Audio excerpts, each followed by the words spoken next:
अब समझते हैं हम लोग रूल ऑफ लॉ के बारे में। तो रूल ऑफ लॉ एक्चुअली किसके द्वारा दिया गया था? एक ब्रिटिश ज्यूरिस्ट थे जिसका नाम था एबी डिसे के द्वारा। इन्होंने 3 कंसेप्ट दिया था। इनका 3 कंसेप्ट क्या है? Absence of arbitrary power.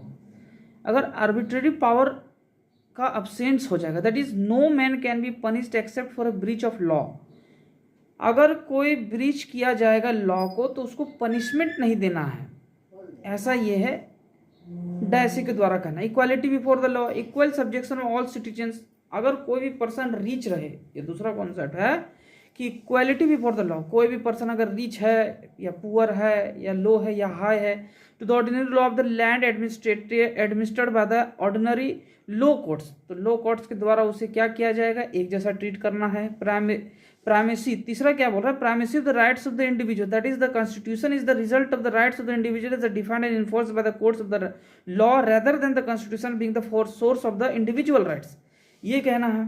तो इसमें कुछ एक्सेप्शंस भी है। Rule of law is embodied in article 14 is a basic feature of the constitution.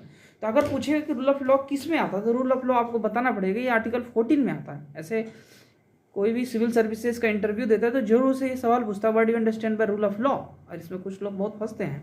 इसमें कुछ एक्सेप्शंस भी दिया हुआ है। तो rule of equality before law is not an absolute. इसमें क्या है? ये रूल ऑफ लॉ का एक्सेप्शंस भी है। जैसे प्रेसिडेंट ऑफ इंडिया हो गया और गवर्नर हो गया, किसी स्टेट का हो गया, उसको इम्यूनिटीज दिया गया है, तो वो रूल ऑफ लॉ से हटा हुआ है। इस चीज को क्या किया गया है?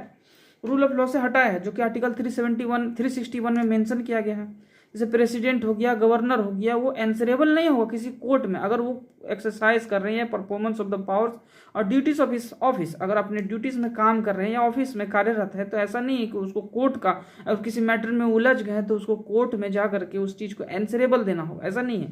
तो यहाँ पर क्या होता है? रूल ऑफ लॉ में ये सभी बराबर नहीं होते हैं, इसको कुछ क्या इम्यूनिटीज दिया गया है।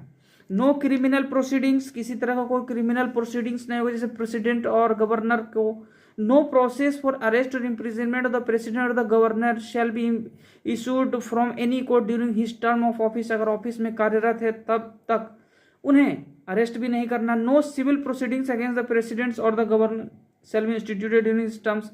कोई सिविल प्रोसीडिंग्स भी नहीं होगा इनके खिलाफ।